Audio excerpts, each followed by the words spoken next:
Chapter 42. Heavenly Joy and Happiness. Hardly anyone at present knows what heaven is or what heavenly joy is. Those who have given any thought to these subjects have had so general and so gross an idea about them as scarcely to amount to anything. From spirits who have come from the world into the other life, I have been able to learn fully what idea they had of heaven and heavenly joy. For when left to themselves as they were in the world, they think as they then did. There is this ignorance about heavenly joy for the reason that those who have thought about it have formed their opinion from the outward joys pertaining to the natural man, and have not known what the internal and spiritual man is, nor, in consequence, the nature of his delight and blessedness. Therefore, even if they had been told by those in spiritual or inward delight what heavenly joy is, they could have had no comprehension of it, for it would have fallen only into an idea unknown to them, thus not into their perception. It would therefore have been among the things that the natural man had rejected. Yet everyone can know that when a man leaves his external or natural man, he comes into the internal or spiritual man. Consequently, he can know that heavenly delight is internal and spiritual, not external and natural. And being internal and spiritual, it is more pure and exquisite, and affects the interiors of man which pertain to his soul or spirit. From these things alone, everyone can conclude that his delight is such as the delight of his spirit has previously been, and that the delight of the body, which is called the delight of the flesh, is in comparison not heavenly. Also, whatever is in the spirit of man when he leaves the body remains after death, since he then lives a man-spirit. All delights flow forth from love. For that which a man loves, he feels to be delightful. No one has any delight from any other source. From this it follows that such as the love is, such is the delight. The delights of the body or of the flesh all flow forth from the love of self and love of the world. Consequently, they are lusts and their pleasures. While the delights of the soul or spirit all flow forth from the love to the Lord and love towards the neighbour.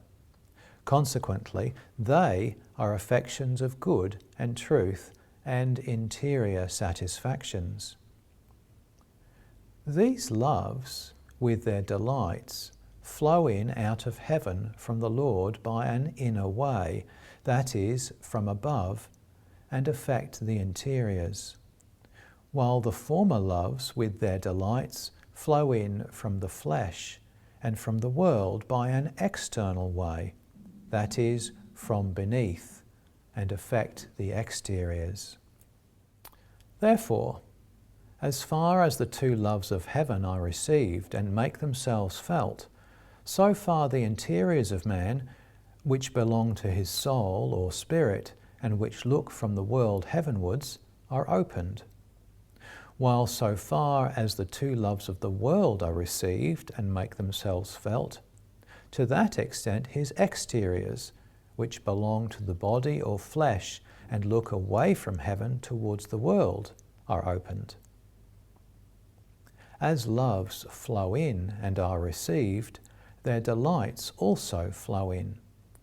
The delights of heaven into the interiors, and the delights of the world into the exteriors. Since all delight, as has been said, belongs to love. Heaven in itself is so full of delights that viewed in itself it is nothing else than blessedness and delight. For the divine good proceeding from the Lord's divine love is what makes heaven in general and in particular with everyone there. And the divine love is a longing for the salvation of all, and the happiness of all from inmosts and in fullness. Thus, whether you say heaven or heavenly joy, it is the same thing. The delights of heaven are both ineffable and innumerable. But he who is in the mere delight of the body or of the flesh can have no knowledge of or belief in a single one of these innumerable delights. For his interiors, as has just been said, look away from heaven towards the world, thus backwards. For he who is wholly in the delight of the body or of the flesh, or what is the same, in the love of self and of the world, has no sense of delight except in honour, in gain, and in the pleasures of the body and the senses, because these so extinguish and suffocate the interior delights that belong to heaven as to destroy all belief in them. Consequently, he would be greatly astonished if he were told that only when the delights of honour and gain are set aside, other delights are given, and still more if he were told that the delights of heaven that take the place of these are innumerable, and are such as cannot be compared with the delights of the body and the flesh, which are chiefly the delights of honour and of gain. All this makes clear why it is not known what heavenly joy is. One can confirm how great the delight of heaven must be from the fact alone that it is the delight of everyone in heaven to share his delights and blessings with others. And as such is the character of all in the heavens, it is clear how immeasurable is the delight of heaven. It has been shown above that in the heavens there is a sharing of all with each and of each with all.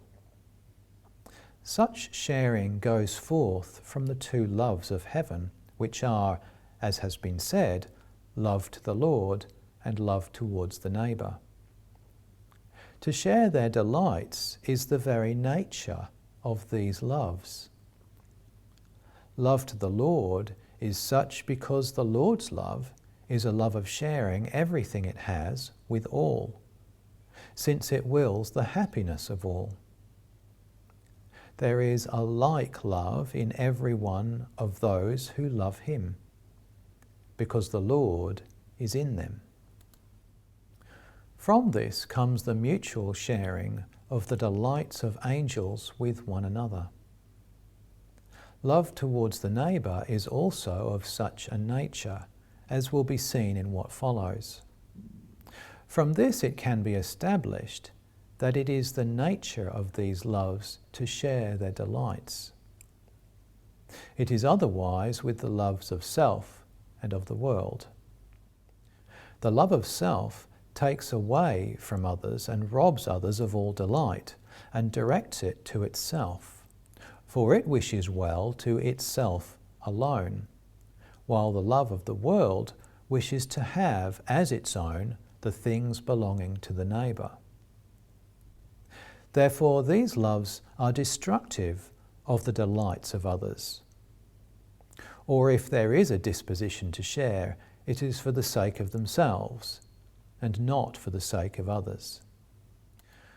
Thus, in respect of others, it is the nature of those loves not to share, but to take away, except so far as the delight of others have some relation to self.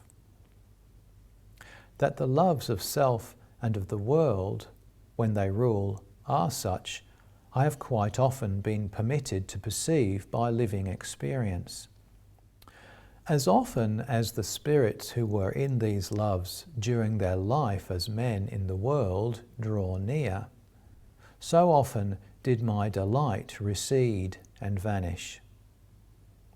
Furthermore, I was told that at the mere approach of such to any heavenly society, the delight of those in the society diminished just in the degree of their proximity. And what is wonderful, the evil spirits are then in their delight. All this made clear the state of the spirit of such a man while he is in the body, since it is the same as it is after it is separated from the body, namely, that it longs for or lusts after the delights or goods of another, and finds delight so far as it secures them. All this makes clear that the love of self and of the world tend to destroy the joys of heaven, and are thus direct opposites of heavenly loves, which desire to share. It should, however, be known that the delight of those who are in the loves of self and of the world, when they draw near to any heavenly society, is the delight of their lust, and thus is directly opposite to the delight of heaven.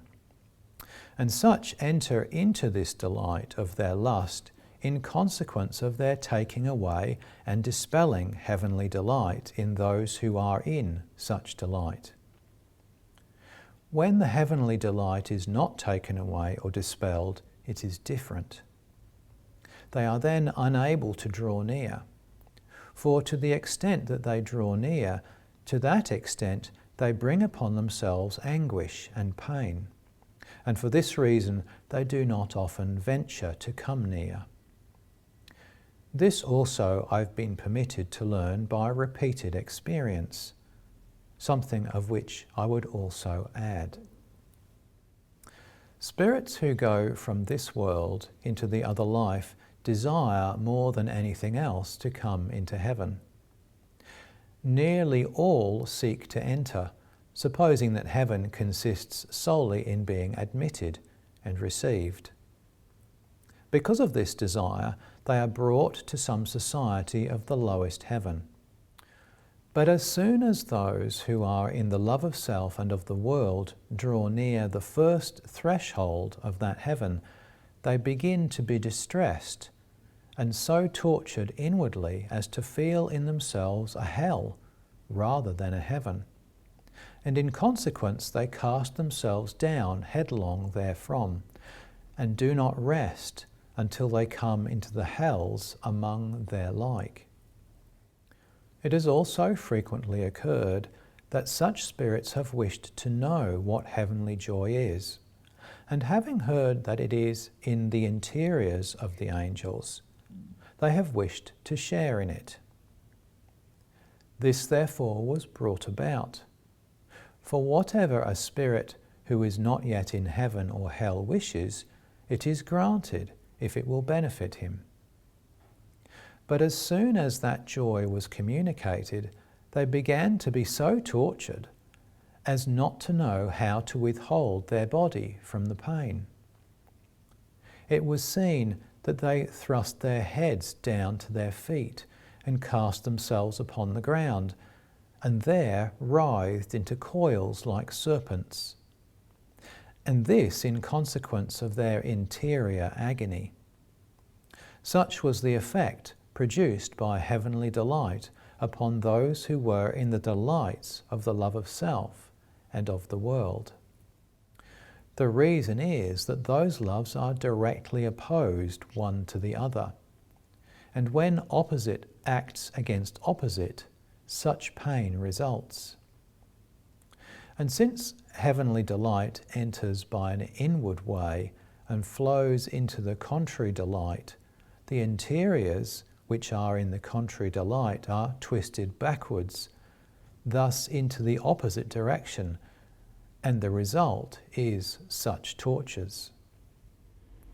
They are opposite for the reason given above, that love to the Lord and love to the neighbour wish to share with others all that is their own, for this is their delight, while the loves of self and of the world wish to take away from others what they have, and take it to themselves.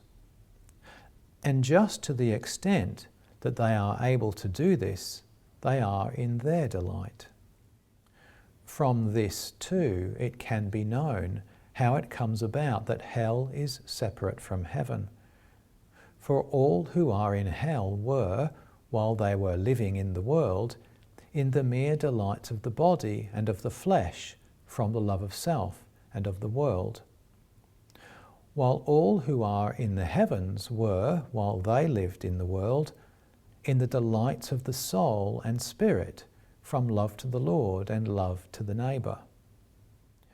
As these are opposite loves, so the hells and the heavens are entirely separated, and indeed so separated that a spirit in hell does not venture even to put forth a finger from it, or raise the crown of his head.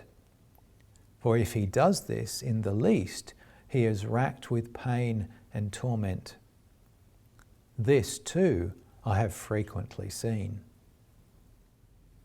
A man who is in the love of self and of the world perceives, while he lives in the body, a sense of delight from these loves, and also in the particular pleasures derived from these loves. But a man who is in love to God and in love towards the neighbour does not perceive, while he lives in the body, any distinct sense of delight from these loves or from the good affections derived from them, but only a blessedness that is hardly perceptible, because it is hidden away in his interiors and veiled by the exteriors pertaining to the body, and dulled by the cares of the world. But after death, these states are entirely changed.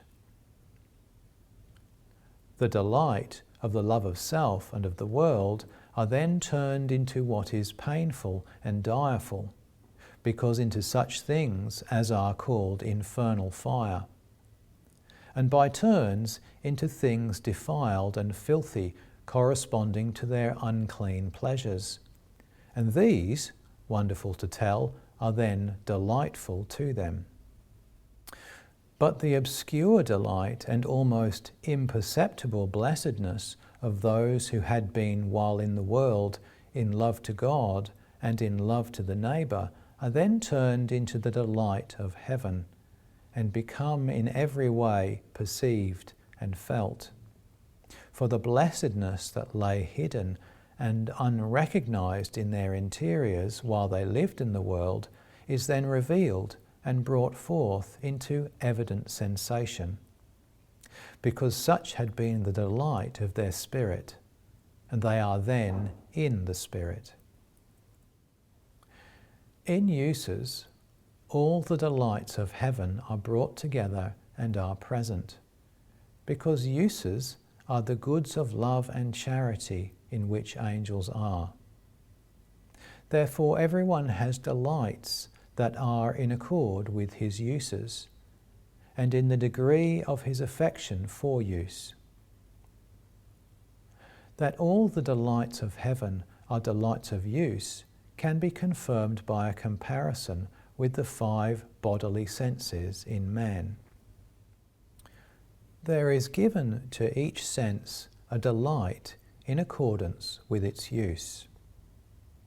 To the sight, the hearing, the smell, the taste, and the touch, each its own delight. To the sight, a delight from beauty and from forms. To the hearing, from harmonies. To the smell, from odours. To taste, from flavours. These uses which the senses severally perform are known to those who study them. and more fully to those who are acquainted with correspondences. Sight has such a delight because of the use it performs to the understanding, which is the inner sight. The hearing has such a delight because of the use it performs both to the understanding and to the will through giving attention. The smell has such a delight because of the use it performs to the brain and also to the lungs. The taste has such a delight because of the use it performs to the stomach and thus to the whole body by nourishing it. The conjugal delight, which is a purer and more exquisite delight of touch, transcends all the rest because of its use, which is the procreation of the human race, and thereby of angels of heaven. These delights are in these sensories by an influx of heaven, where every delight pertains to use and is in accordance with use. There were some spirits who believed, from an opinion adopted in the world, that heavenly happiness consists in an idle life in which they would be served by others.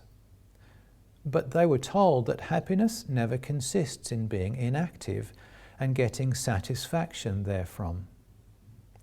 This would mean everyone's desiring the happiness of others for himself, and what everyone wished for, no one would have. Such a life would not be an active life, but an idle life, in which they would become slack. Moreover, they could have known that without an active life there can be no happiness of life, and that the leisure of this active life is only for the sake of recreation, that one may return with more vigour to the activity of his life. They were then shown by many evidences that angelic life consists in performing the good works of charity, which are uses, and that the angels find all their happiness in use, from use, and in accordance with use.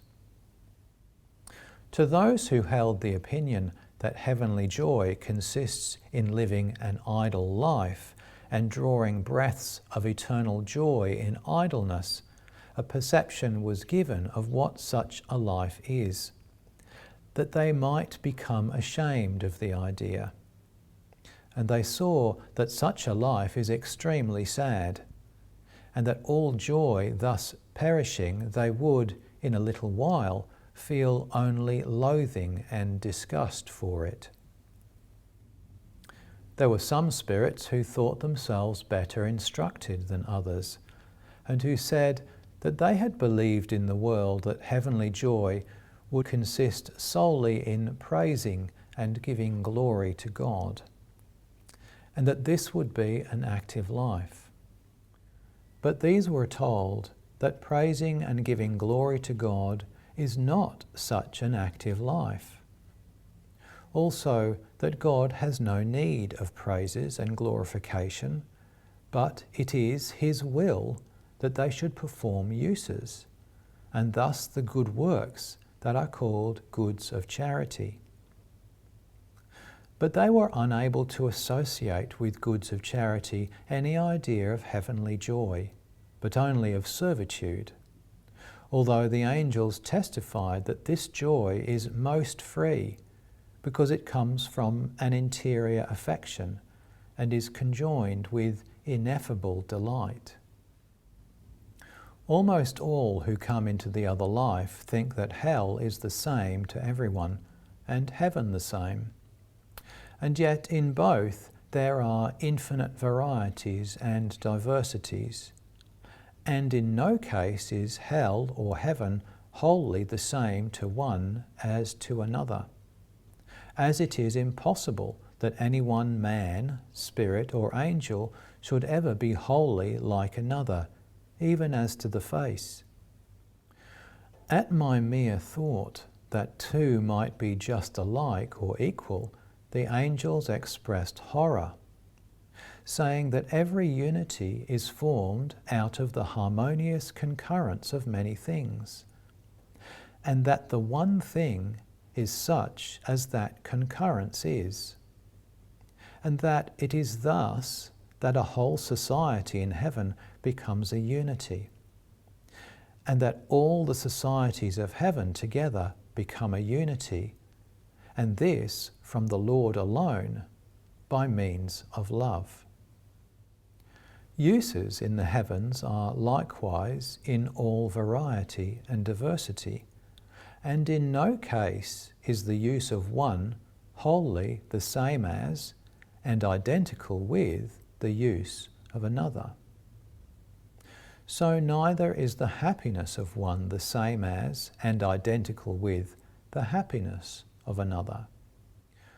Furthermore, the delights of each use are innumerable, and these innumerable delights are likewise various, and yet conjoined in such order that they mutually have regard to each other, like the uses of each member, organ, and viscus in the body, and still more like the uses of each vessel and fibre in any one member, organ, and viscus, each and all of which are so associated together that they behold their own good in another, and thus in all, and they behold all in each. From this universal and individual aspect, they act as one. With spirits who had recently come from the world, I have talked at times about the state of eternal life, saying that it is important to know who is the Lord of the kingdom, and what kind and what form of government it has.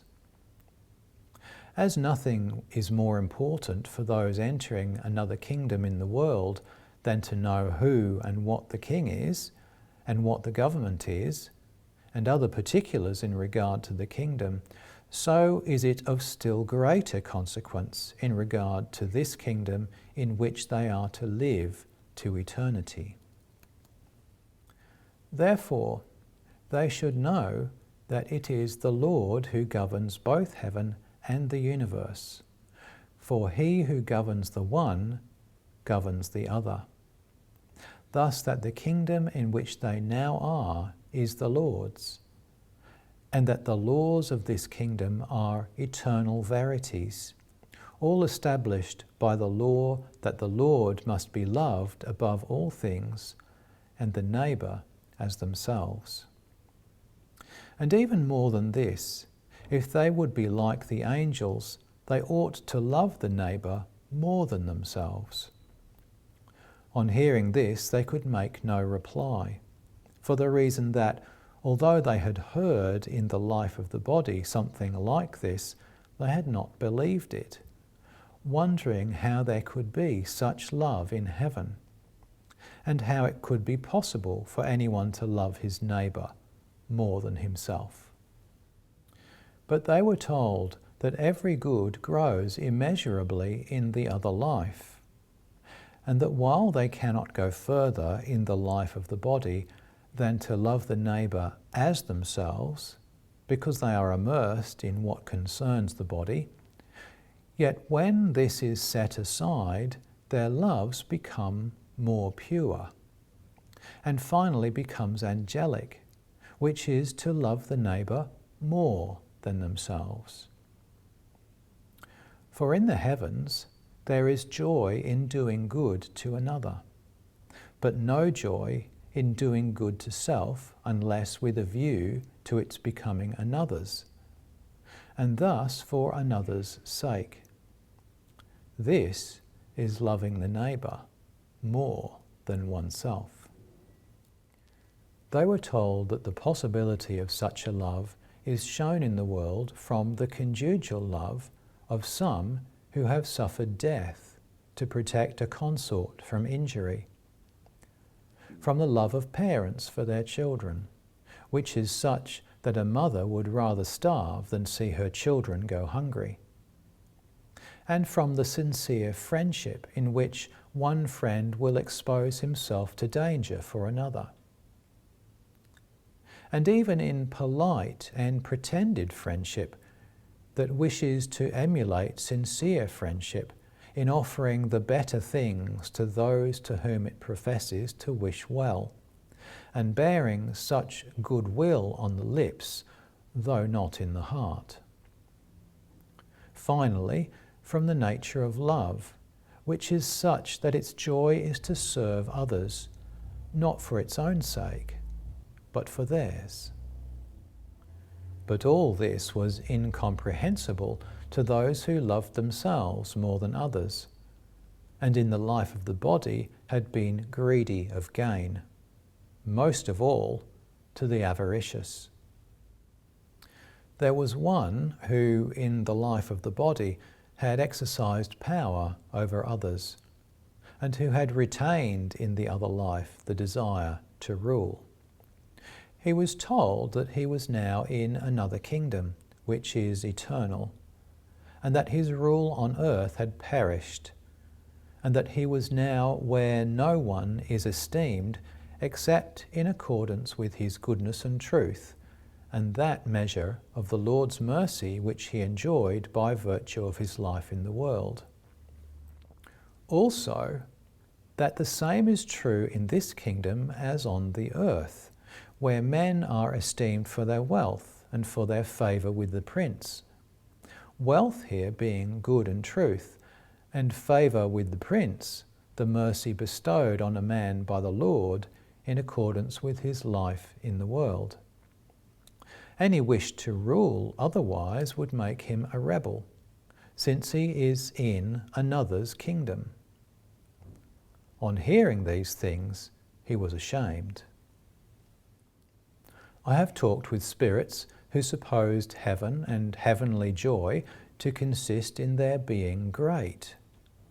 But such were told that in heaven he that is least is greatest, since he is called least who has and wishes to have no power or wisdom from himself, but only from the Lord.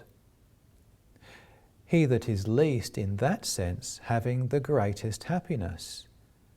And as he has the greatest happiness, it follows that he is greatest. For he has thereby from the Lord all power, and excels all in wisdom. What is it to be the greatest, unless to be the most happy? For to be the most happy is what the powerful seek through power, and the rich through riches. It was further said that heaven does not consist in a desire to be least for the purpose of being greatest, for that would be aspiring and longing to be the greatest. But it consists in desiring from the heart the good of others more than one's own, and in serving others with a view to their happiness, not with recompense as an end, but from love.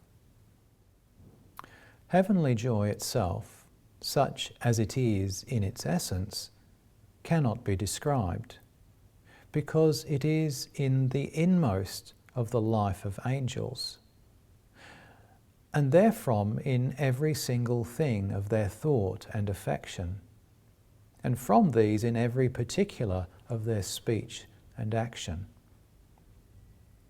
It is as if the interiors were fully opened and unloosed for the reception of delight and blessedness, which are distributed to every least fibre, and thus through the whole. Thus the perception and sensation of this joy is so great as to be beyond description. For that which starts from the inmosts flows into every particular derived from the inmosts, propagating itself always with increase towards the exteriors. Good spirits who are not yet in that joy, because not yet raised up into heaven, when they perceive a sense of that joy from an angel, from the sphere of his love are filled with such delight that they come, as it were, into a delicious swoon. This sometimes took place with those who were desirous of knowing what heavenly joy is. When certain spirits were desirous of knowing what heavenly joy is, they were allowed to feel it to such a degree that they could no longer bear it. And yet it was not angelic joy. It was scarcely in the least degree angelic, as I was permitted to perceive by sharing it, but was so slight as to be almost frigid. Nevertheless, they called it most heavenly, because to them it was an inmost joy. From this it was established not only that there are degrees of the joys of heaven, but also that the inmost joy of one scarcely reaches to the outermost or middle joy of another. Also that when anyone receives his own inmost joy, he is in his heavenly joy, and cannot endure what is still more interior, for such a joy becomes painful to him. Certain spirits, not evil, sinking into a quiescence like sleep, were taken into heaven as to the interiors of their minds. For before their interiors have been opened, spirits can be taken into heaven and be taught about the happiness of those there. I saw them in the quiescent state for about half an hour, and afterwards they relapsed into their exteriors in which they were before, and also into a recollection of what they had seen. They said that they had been among the angels in heaven, and had there seen and perceived amazing things, all of which were resplendent, as if made of gold, silver, and precious stones, in exquisite forms and in wonderful variety. They said also that angels were not delighted with the outward things themselves, but with the things they represented, which were divine, ineffable, and of infinite wisdom, and that these were their joy, with innumerable other things that could not be described in human language, even as to a 10,000th part, or fall into ideas which partake of anything material. Scarcely any who enter the other life know what heavenly blessedness and happiness are, because they do not know what internal joy is, deriving their perception of it solely from corporeal and worldly gladness and joy. In consequence, what they are ignorant of they suppose to be nothing, when in fact corporeal and worldly joys are of no account in comparison. In order, therefore, that the well-disposed, who do not know what heavenly joy is, may know and realize what it is, they are taken first to paradisal scenes that transcend every conception of the imagination. They then think that they have come into the heavenly paradise. But they are taught that this is not true heavenly happiness.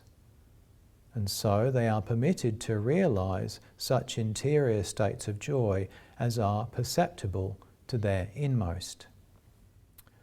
They are then brought into a state of peace, even to their inmost, when they confess that nothing of it is in the least expressible or conceivable. Finally, they are brought into a state of innocence, even to their inmost sense. Thus they are permitted to learn what truly spiritual and heavenly good is. But that I might know the nature of heaven and heavenly joy, I have frequently and for a long time been permitted by the Lord to perceive the delights of heavenly joys. But while I have been enabled to know by living experience what they are, I am not at all able to describe them. Nevertheless, that some idea of them may be formed, something will be said about them. Heavenly joy is an affection of innumerable delights and joys, which together present something general. And in this general, that is, this general affection, are harmonies of innumerable affections that come to perception obscurely and not distinctly, because the perception is most general. Nevertheless, I was permitted to perceive that there were innumerable things in it, in such order as can never be described, those innumerable things being such as flow from the order of heaven. The order, in the particulars of the affection, even to the least, is such that these particulars are presented and perceived only as a most general whole, in accordance with the capacity of him who is the subject. In a word, each general affection contains infinite affections arranged in a most orderly form, with nothing therein that is not alive, and that does not affect all of them from the inmosts. For heavenly joys go forth from inmosts. I perceived also that the joy and ecstasy came as from the heart, diffusing most softly through all the inmost fibres, and from these into the bundles of fibres, with such an inmost sense of delight that the fibre seemed to be nothing but joy and ecstasy, and everything perceptive and sensitive therefrom seemed in like manner to be alive with happiness. Compared with these joys, the joy of bodily pleasures is like a gross and pungent dust compared with a pure and most gentle aura. It has been noticed that when I wish to transfer all my delight to another, a more interior and fuller delight continually flows in its place. And the more I wished this, the more flowed in. And this was perceived to be from the Lord. Those who are in heaven are continually advancing towards the spring of life, with a greater advance towards a more joyful and happy spring the more thousands of years they live, and this to eternity, with increase according to the growth and degree of their love, charity, and faith. Women who have died old and worn out with age, if they have lived in faith in the Lord, in charity to the neighbour, and in happy conjugal love with a husband, advance with the succession of years more and more into the flower of youth and early womanhood, and into a beauty that transcends every conception of any such beauty as is seen on earth. Goodness and charity is what gives this form and thus manifests its own likeness, causing the joy and beauty of charity to shine forth from every least particular of the face, and causing them to be the very forms of charity. Some who beheld this were struck with amazement. The form of charity that is seen in a living way in heaven is such that it is charity itself that both forms and is formed. And this in such a manner that the whole angel is a charity, as it were, especially the face. And this is both clearly seen and felt. When this form is beheld, it is beauty unspeakable, affecting with charity the very inmost life of the mind. In a word, to grow old in heaven is to grow young. Such forms or such beauties do those who have lived in love to the Lord and in charity towards the neighbour become in the other life. All angels are such forms in endless variety, and of these heaven is constituted.